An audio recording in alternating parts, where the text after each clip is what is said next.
পরিণীতা ধারাবাহিকে দেখেছিলাম আমরা রায়ান পারুলকে প্রপোজ করেছিল। একদিন সময় দিয়েছে পারুল, ভেবেচিন্তে বল। রায়ান দেখেছে দাদুর সাথে কথা বলেছে পারুল, একটা মেডিক্লেমে সই করেনি রায়ান, কোনো কারণ ছিল, কিন্তু পারুল বলেছে যে করে হোক সই করিয়ে নেবে। ও আটকাতে চায় না, নিজের মতো থাকতে চায়, নিজের সাথে লড়াই করছে যে পারুলকে যদি ও ভালোবাসার কথা বলে দেয় তাহলে আঁচলে গিট দিয়ে বেঁধে রাখবে, দাদুর মতোই হবে। এইটাও মেনে নিতে পারছে না, ছটপট করছে পারুল, সারা রাত ঘুমোয়নি, কখন এসে রায়ান বলবে। সকাল হতেই রায়ান ঘরে এসছে, বলেছে দেখ পারুল, আমি ভেবে দেখলাম আমি তোকে ভালোবাসি ঠিক কথা, কিন্তু বন্ধুর মতো, প্রেমিকার মতো না। বলছে কেন বলতো?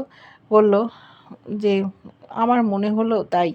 পারুল দুঃখ পেল, কান্নাকাটি করছে, কিন্তু কিছু করার নেই। ওর মাও খুব খুশি হয়েছে, শেষ পর্যন্ত ছেলেকে খাওয়াতে গেছিলো, বলেছে তোর অন্য মেয়ের সাথে বিয়ে দেবো, কিন্তু রাজি হয়নি। দাদু খুব রেগে গেছে, দাদুও ভেবেছিল যাক ওদের মিল হবে, কিন্তু সেটা হলো না। রায়ানও কষ্ট পাচ্ছে, পারুলও কষ্ট পাচ্ছে, কী হয় এবার দেখতে থাকবো।